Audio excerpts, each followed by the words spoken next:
Hello बच्चों, मैं Premchandra Poddar, PGT chemistry, RV+2 high school Sandi से 12th साइंस के सभी बच्चों का आज के लॉकडाउन ई पाठशाला रामगढ़ के द्वारा आयोजित केमिस्ट्री ई पाठशाला में स्वागत करता हूं। बच्चों, आज मैं आप लोग के बीच लेकर आया हूं द सॉलिड का पार्ट 7। अभी तक हम लोग का सॉलिड पार्ट 6 तक हम लोग पढ़ाई कर चुके। उन सारे टॉपिक को, उन सारे कॉन्सेप्ट को हम लोग उम्मीद करता हूं कि आप सारे क्लियर कर लिए होंगे। और आज हम टॉपिक 7 पर शुरुआत करने जा रहे हैं। उससे पहले बच्चों, पिछले क्लास में जो स्टडी किया, जो हमने पढ़ाई किया, जो हमने सीखा, उस पर थोड़ा हम चर्चा करें। पिछले क्लास में हमने आपको 7 क्रिस्टल सिस्टम को समझाया। उम्मीद है कि ये 7 क्रिस्टल सिस्टम आपको बहुत बढ़िया समझ में आ गया होगा बच्चों। 7 क्रिस्टल सिस्टम ने बताया कि हर क्रिस्टल सिस्टम का एक एक्सियल डिस्टेंसेस और एक्सियल एंगल्स होते हैं, और उसी रिलेटिव एक्सियल एंगल और एक्सियल डिस्टेंसेस के अकॉर्डिंग हमारे 7 क्रिस्टल सिस्टम्स होते हैं। वे सारे क्रिस्टल सिस्टम को हमने आपको 1 बाय 1 बताया है ना। ये सारे 7 क्रिस्टल सिस्टम है। इसको आप सीक्वेंस में कैसे याद रखोगे, इसके लिए हमने आपको एक ट्रिक बताया, क्योंकि उस ट्रिक के थ्रू से आप इसके एक्सियल डिस्टेंसेस को और एक्सियल एंगल को आसानी से याद रख पाएंगे। ओके, 7 क्रिस्टल सिस्टम के बाद हमारे ब्रेवियस के द्वारा ब्रेवियस लैटिसेस पर बात हुई। फर्दर आगे जाके हमारी 7 क्रिस्टल सिस्टम 14 ब्रेवियस लैटिसेस के फॉर्म में पाया गया। ब्रेवियस ने सबसे पहले इसको राइट डाउन किया, मतलब नोटिस किया, और उन्होंने कहा 14 तरह के क्रिस्टल लैटिसेस होते हैं, जिसे कहा गया ब्रेवियस लैटिसेस। वो 14 ब्रेवियस लैटिसेस बच्चों आपको बताए हैं, और ये सारे 14 ब्रेवियस लैटिसेस हैं। आपको बहुत अच्छी तरह याद होगा, हमने एक इंपॉर्टेंट क्वेश्चन यहाँ छोड़ा था कि ऐसा कौन सा क्रिस्टल सिस्टम है जिसमें चारों के चारों क्रिस्टल सिस्टम, चारों के चारों यूनिट सेल पॉसिबल है। आपको बच्चों याद होगा, ऑर्थोरॉम्बिक। ऑर्थोरॉम्बिक एक ऐसा क्रिस्टल सिस्टम है जिसमें चारों के चारों यूनिट सेल पाए जाते हैं, चारों के चारों यूनिट सेल की पॉसिबिलिटीज है। वो सिंपल में भी बॉडी सेंटर भी होते हैं, इसमें फेस सेंटर भी होते हैं और इंच सेंटर भी होते हैं। बच्चों, आपको याद होगा ये भी, ऐसा कौन सा यूनिट सेल है जो सबसे असिमेट्रिक नेचर होता है। तो आपको याद होगा ट्राइक्लिनिक। ट्राइक्लिनिक एक ऐसा क्रिस्टल सिस्टम है जिसमें उसका एक्सियल डिस्टेंसेस और एक्सियल एंगल्स कभी एक दूसरे के इक्वल नहीं होता।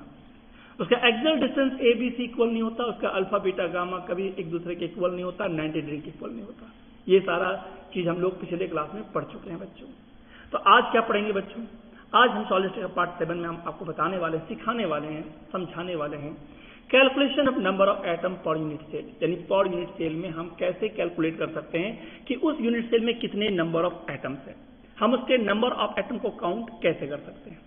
तो आज हम क्या बताने वाले हैं, क्या सिखाने वाले हैं कि पर यूनिट सेल में कितने नंबर ऑफ एटम होंगे, कितने उसके कंस्टिट्यूएंट पार्टिकल्स होंगे, हम उसको कैलकुलेट कैसे कर सकते हैं, उसके नंबर ऑफ एटम को कैसे फाइंड कर सकते हैं।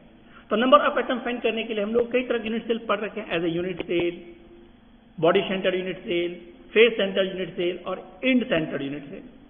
आज हम लोग सीख पाएंगे कि इस तरह के जितने भी यूनिट सेल हैं, इस तरह के जितने भी यूनिट सेल है, उसके नंबर ऑफ एटम को हम कैसे कैलकुलेट कर पाएंगे।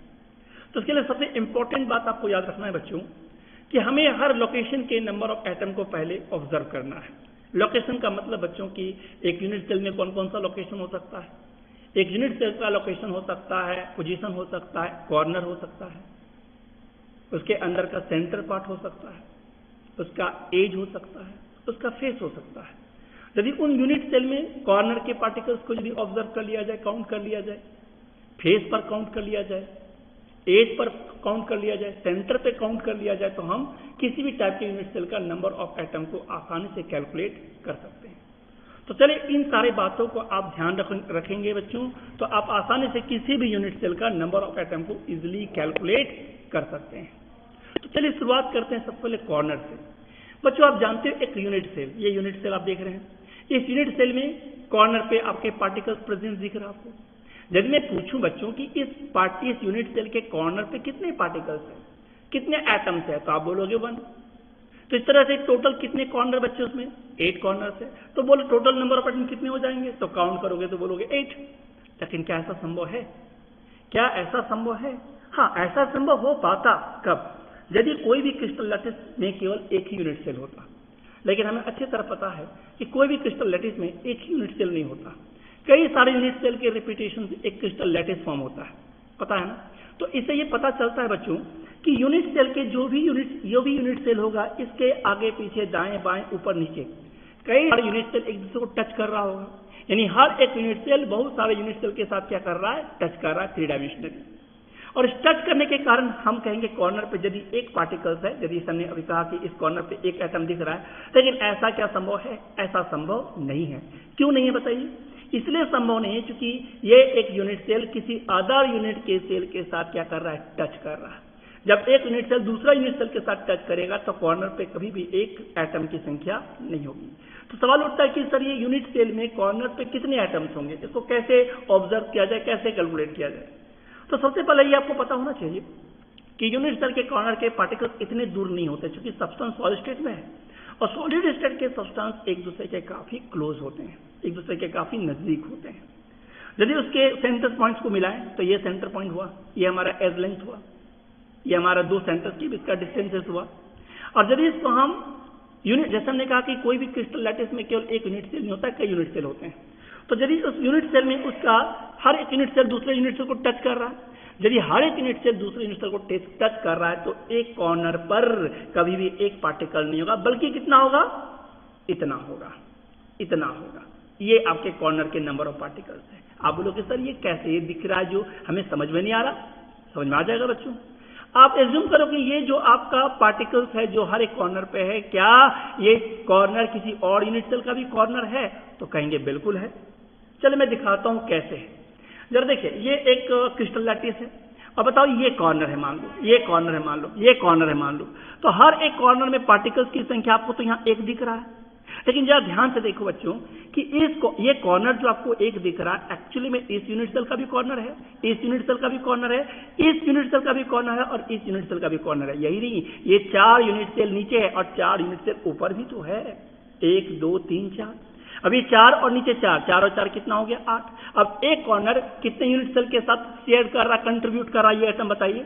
तो हम यहाँ देख सकते हैं कि एक कॉर्नर के पार्टिकल्स अदर 4 यूनिट सेल के कॉर्नर के साथ शेयर कर रहा है। तो बताओ बच्चों, एक कॉर्नर पर यूनिट सेल के एक कॉर्नर के हिस्से में कितने पार्टिकल्स बच जाएंगे? बिल्कुल कितना, ये बच जाएगा ना, कितना, 1/8। तो याद रखना कि कोई भी यूनिट सेल के कॉर्नर पर number of particle, number of atom यदि हमसे कोई पूछे तो हम क्या बोलेंगे, 1/8। यानी किसी भी यूनिट सेल के पर यूनिट सेल के कॉर्नर पर नंबर ऑफ एटम कितना हम काउंट करेंगे, नंबर ऑफ एटम काउंट करेंगे 1/8। चलिए उसको और अच्छा समझते हैं। देखिए अभी हमने दिखाया था ये 4 नीचे और ये 4 ऊपर यूनिट सेल और ये हमारा कॉर्नर। इस तरह और भी तो इसके लॉन्ग रेंज ऑर्डर होंगे, हम उससे से एक पार्ट को दिखा रहे हैं। ये 4 और 4 8, इस तरह इसके आगे भी होगा, इसके आगे भी होगा, इसके पीछे भी होगा। क्या कई सारे यूनिट सेल, क्रिस्टल लैटिस में कई सारे लॉन्ग रेंज ऑर्डर के पार्टिकल अरेंज होते हैं। जब लॉन्ग रेंज ऑर्डर के पार्टिकल अरेंज होंगे तो इसके कई सारे यूनिट सेल एक दूसरे को शेयर कर रहा है, टच कर रहा है। तो यहाँ हम देख सकते हैं ये कॉर्नर जो आपके पार्टिकल जो प्रेजेंट है, एटम जो प्रेजेंट है, ये 8 यूनिट सेल के साथ टच कर रहा है। तो जब इसको हम मतलब ब्रेक डाउन करें, इसको हम तोड़ के देखें तो हम पाएंगे ये इस तरह से टूट जाएगा। अब जब ये इस तरह से ये पार्टिकल टूट जाएगा तो इसके हिस्से में कितना बचेगा, तो 1 2 3 4 5 6 7 8। अब ये एक एटम 8 पार्ट में टूट गया तो एक कॉर्नर पे, यूनिट सेल के एक कॉर्नर पे कितना बचा, जस्ट लाइक देखिए ये 1/8। तो याद रखना बच्चों कि एक कॉर्नर पर यदि एटम को काउंट करना हो तो हम कितना करेंगे, 1/8 करेंगे। कितना करेंगे, 1/8 करेंगे। ओके, अपने कॉपी में राइट डाउन कैसे कीजिएगा, टॉपिक का नाम लिखना जो आज हमारा पार्ट 7 में जो हमने नीचे लिखा था, calculation of number of atom per unit cell, ये टॉपिक में आप लिखेंगे। और जो पॉइंट्स आपके जो बीच आ रहा है ये टॉपिक, जो to calculate the number of atom this points should be point not 8, ये भी आप लिखेंगे। लेकिन अभी मत लिखना, अभी हम आपको अलग से वो पेज दिखाएंगे जिसको आपको राइट डाउन करना है। अभी आप समझिए कॉन्सेप्ट को जो मैं समझा रहा हूं उसको। तो कॉर्नर पे पार्टिकल हम कितना काउंट करेंगे बच्चों, तो कॉर्नर पे हर एक कॉर्नर के यूनिट सेल के हर एक कॉर्नर पे एटम की संख्या कितनी होगी, 1/8। ओके, चलिए आगे बढ़ते हैं। और यदि बात करें बॉडी के सेंटर पे, बॉडी के सेंटर पे हम तो यहाँ लिख दिए the point within the unit cell is counted as 1। मतलब यदि ये कॉर्नर के पार्टिकल तो काउंट कर लिए, एक कॉर्नर पे 1/8 होते हैं। लेकिन अब हम यदि बात करते हैं उस यूनिट सेल के अंदर यदि कोई पार्टिकल, जैसे बॉडी सेंटर में होता है, बॉडी सेंटर यूनिट सेल में क्या होता है, पार्टिकल कॉर्नर के साथ साथ यूनिट सेल के सेंटर पे होता है। तो ये जो पार्टिकल आप देख रहे हैं कहाँ है, सेंटर पे है। तो क्या ये सेंटर पे जो पार्टिकल क्या किसी से कंट्रीब्यूट करेगा, क्या किसी से शेयर करेगा, किसी अदर यूनिट के साथ, किसी अदर यूनिट सेल के साथ क्या ये एटम कंट्रीब्यूट करेगा, सोचिए। तो जरा इसको समझने के लिए इससे क्लोजनेस को देखें, ये देखें, ये सारे पार्टिकल एक दूसरे के काफी नजदीक है और ये हमारा सेंटर में जो पार्टिकल प्रेजेंट है। अब बताओ इसके लेफ्ट या इसके राइट या इसके टॉप या इसके बॉटम हर तरफ यूनिट सेल का अरेंजमेंट है लॉन्ग रेंज ऑर्डर में, तो ऊपर नीचे दाएं बाएं आगे पीछे कई सारे यूनिट सेल है। तो बताओ जरा सोचो, आप सोच के बताइए आप कि यदि ये एटम सेंटर पे है और इसके बाजू पे इसके राइट साइड में यदि एक और यूनिट सेल है, तो क्या ये सेंटर वाला एटम इस अदर यूनिट सेल के साथ कंट्रीब्यूट करेगा? बिल्कुल सही सोच रहे हैं, बिल्कुल कंट्रीब्यूट नहीं करेगा। तो सेंटर पे पार्टिकल जो होते हैं भाई, सेंटर के जो पार्टिकल्स होते हैं किसी अदर यूनिट सेल के साथ ये कंट्रीब्यूट नहीं करता। तो हम कहेंगे, तो बताइए यदि किसी यूनिट सेल के अंदर यदि कोई पार्टिकल प्रेजेंट है तो उस पार्टिकल कितना काउंट करेंगे? तो उस पॉइंट को, पॉइंट मतलब पार्टिकल, पॉइंट मतलब एटम, तो उस यूनिट सेल के उस पॉइंट को हम काउंट करेंगे कितना? 1। याद रहेगा। तो किसी यूनिट सेल के बॉडी सेंटर पर यानी बॉडी के यूनिट सेल के अंदर वाले पार्टिकल किसी से कंट्रीब्यूट नहीं करता, कॉर्नर के पार्टिकल कंट्रीब्यूट करता है। ये कितना पार्ट है बताइए एटम का? 1/8, 1/8, 1/8, 1/8, 1/8, 1/8। लेकिन ये कितना है? 1, जो किसी से कंट्रीब्यूट नहीं करता बच्चों। ओके, चलिए, तो ये तो बॉडी के सेंटर वाली बात हुई। अब बात करते हैं फेस पर। फेस सेंटर्ड पढ़े ना बच्चों कि कोई भी यूनिट सेल के यदि पार्टिकल कहां पे हो? फेस पे हो। कहां पे हो? फेस पे हो। फेस समझ रहे ना, 6 फेसेस होते हैं किसी भी यूनिट सेल के। तो यदि पार्टिकल फेस पे प्रेजेंट हो तो जरा सोचो, पार्टिकल को काउंट करने से पहले ये दिमाग लगाइए कि उसके आगे पीछे कितने यूनिट सेल के साथ वो टच कर रहा है।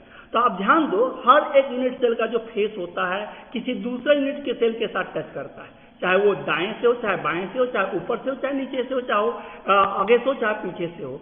हर एक फेस में 2 यूनिट सेल का एक कॉमन फेस होता है।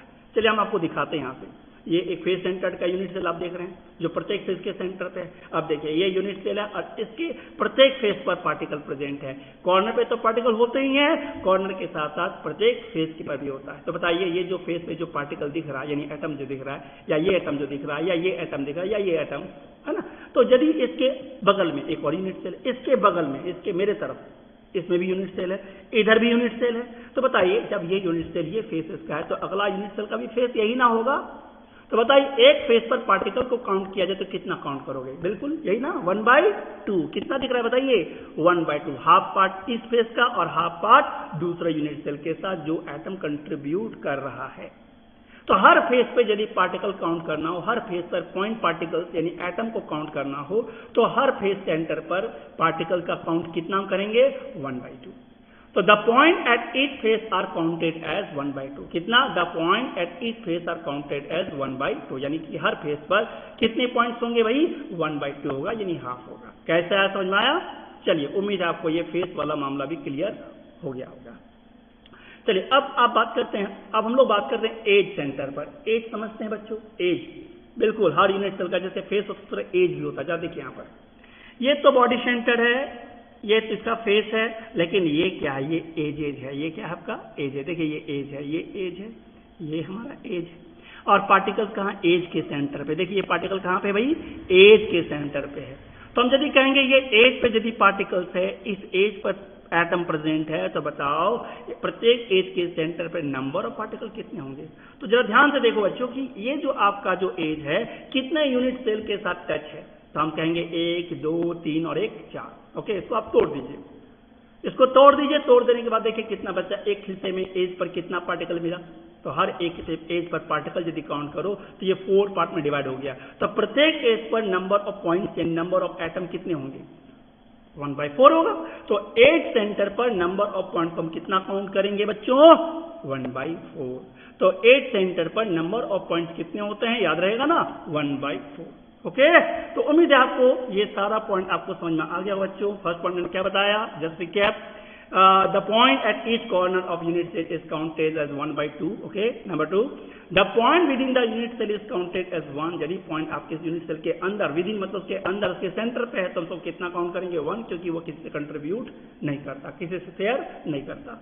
Next point, the point at each face are counted as 1/2, यानी कि हर फेस पर, प्रत्येक फेस पर यदि पार्टिकल प्रेजेंट है, एटम प्रेजेंट है, तो किसी एक यूनिट सेल के हिस्से में कितने पॉइंट्स हम काउंट करेंगे? 1/2 करेंगे। कैसे करेंगे समझ में आ गया? तो फेस पर आपका 1/2। ओके, नाउ नेक्स्ट, यदि बात करेंगे एज पर कितना होता है, हमने बताया, अभी दिखाया आपको, किसी भी यूनिट सेल के एज पर यदि एटम को काउंट करना हो, पॉइंट को काउंट करना हो, तो कितने पॉइंट्स होंगे, कितने एटम्स होंगे, 1/4। तो ये चारों के चारों पॉइंट आपको याद रखना चाहिए बच्चों, तभी आप यूनिट सेल के नंबर ऑफ एटम को कैलकुलेट कर पाओगे। तो उम्मीद है कि आपको ये चारों का चारों पॉइंट आपको बहुत अच्छा से समझ में आ गया होगा। तो ये अपने कॉपी में राइट डाउन करेंगे, ठीक है। टॉपिक का नाम तो आप लिख ही दिए हैं, और to calculate the number of atom लिख के ये सारे एजम्पशन को, ये सारे पॉइंट्स को आप अपने कॉपी में राइट डाउन करोगे बच्चों। चलिए, कॉर्नर पे समझ में आ गया, फेस सेंटर समझ में आ गया, बॉडी के सेंटर पे भी समझ में आ गया, और कहां पर, एज सेंटर पे भी समझ में आ गया। चलिए, अब हम एक एक यूनिट सेल का नंबर ऑफ एटम कैलकुलेट करने बता रहे हैं आपको। चलिए शुरुआत करते हैं सबसे पहले सिंपल और प्राइमिटिव क्यूबिक यूनिट सेल से। किससे? सिंपल और primitive cubic unit cell. Primitive simple तो आप जानते हैं बच्चों कि सिंपल और यदि प्राइमिटिव क्यूबिक यूनिट सेल की बात की जाए तो सिंपल और प्राइमिटिव क्यूबिक यूनिट सेल वो सेल होता है जिसके पार्टिकल, जिसके एटम्स केवल और केवल कहाँ होते हैं, कॉर्नर पे होते हैं। कहाँ पे होते हैं? केवल कॉर्नर पे होते हैं। और ऐसे यूनिट सेल के यदि नंबर ऑफ एटम पूछ दिया जाए कि पर यूनिट सेल में कितने नंबर ऑफ एटम होंगे तो हमको कैसे कैलकुलेट करेंगे। देखिए बच्चों, ये हमारा एक प्राइमिटिव यूनिट सेल है जहाँ के पार्टिकल केवल कॉर्नर पे प्रेजेंट है, इसको क्लोज फॉर्म में दिखा है। अब ये शेयर्ड पार्ट को दिखा है, शेयर्ड होने पे ही ना पार्टिकल कॉर्नर पे होते हैं बच्चों, बताए थे ना कि कॉर्नर पे पार्टिकल कितने होते हैं, 1 ये कटा हुआ पार्ट क्यों है, क्योंकि हम ये दिखाएं एक सिंगल यूनिट सेल, लेकिन भाई कोई भी ये क्रिस्टल केमिकल एक यूनिट सेल फ्री नहीं होता, वो दूसरा यूनिट सेल के साथ कंट्रीब्यूट करता है, टच करता है। तो उस आधार पर यदि हम इसके कॉर्नर को काउंट करें तो टोटल 8 कॉर्नर, और एक कॉर्नर पर कितने पार्टिकल्स होते हैं बताइए, तो एक कॉर्नर पे नंबर ऑफ एटम होते हैं 1/8। कितने होते हैं? 1/8। तो इस तरह यदि हम कैलकुलेट करें कि टोटल नंबर ऑफ एटम बताइए इस सिंपल क्यूबिक यूनिट सेल में कितने होंगे, तो इस सिंपल क्यूबिक यूनिट सेल यदि नंबर ऑफ एटम काउंट करें तो हम क्या करेंगे, 8 तो कॉर्नर्स है और एक कॉर्नर पे कितने एटम्स है, 1/8। तो क्या करना पड़ेगा, 8 corner atom multiply 1/2 atom per unit cell. बात समझ में आया? पर यूनिट सेल में कितने कॉर्नर, एक कॉर्नर पे कितने एटम्स होते हैं, 1/8, और 8 कॉर्नर से मल्टीप्लाई कर दिया तो इस तरह कितना हमारा आया नंबर ऑफ एटम, 1। तो याद रखना कि सिंपल और प्राइमिटिव क्यूबिक यूनिट सेल में कितने नंबर ऑफ एटम होते हैं, 1 होते हैं। 1 कैसे हो, समझ में आ गया। चलिए अब आगे बढ़ते हैं। नेक्स्ट अगला हम लोग को फाइंड करना है, कैलकुलेट करना है body centered cubic unit cell के लिए।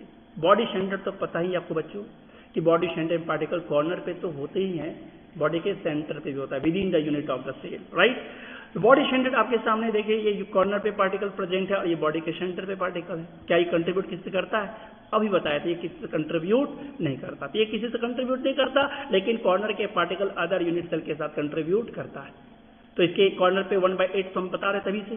तो बताओ इसके टोटल नंबर ऑफ एटम को कैसे फाइंड करेंगे। बिल्कुल सिंपल है, देखिए कैलकुलेट करके बताते हैं आपको। सबसे पहले number of atom present at corner, पहले कॉर्नर स्टार्ट करते हैं। कॉर्नर पे टोटल नंबर ऑफ पार्टिकल कितने होंगे, 1, जैसे हमने बताया। 1 कैसे हुआ बताएं, जस्ट ये वाला। फिर उसका बात करते हैं बॉडी के सेंटर पे किसी से कंट्रीब्यूट नहीं करता, तो number of atom present at centre of the cube कितना होगा, 1।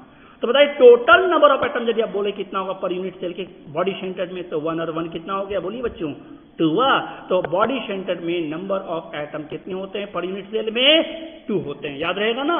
चलिए नेक्स्ट अगला हमारा face centre cubic unit cell. Face center तो पता ही है आपको बच्चों, फेस सेंटर में पार्टिकल प्रत्येक फेस के सेंटर पे होते हैं और साथ ही कॉर्नर पे होते हैं।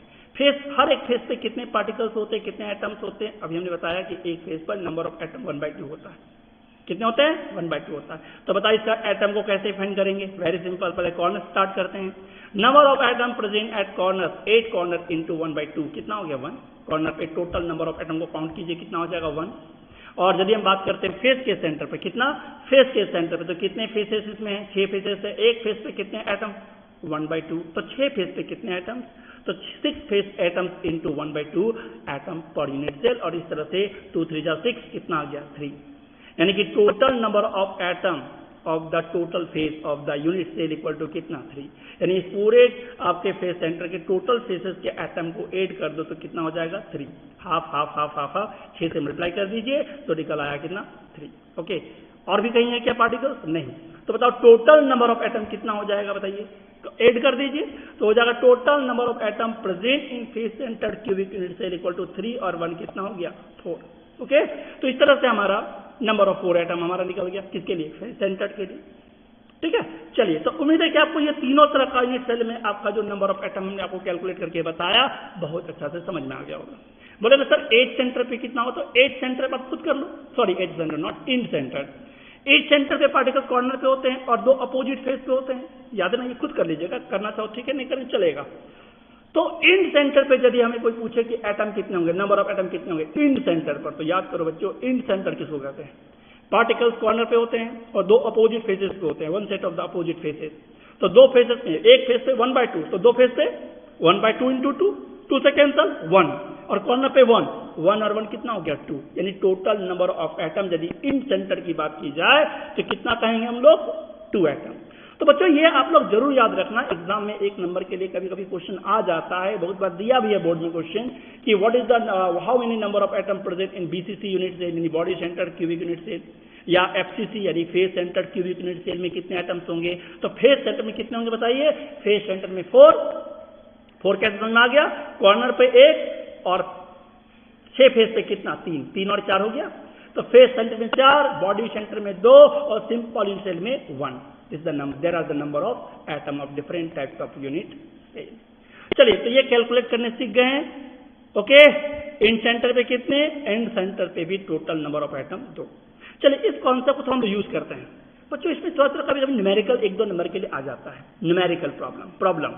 न्यूमेरिकल किस तरह बच्चों कि यदि कोई क्रिस्टल है और क्रिस्टल के एटम्स का लोकेशन बता दिया गया है कि यूनिट सेल के ए एटम कॉर्नर पे है, बी एटम फेस के सेंटर पे है, तो बताओ उस क्रिस्टल का फॉर्मूला क्या होगा।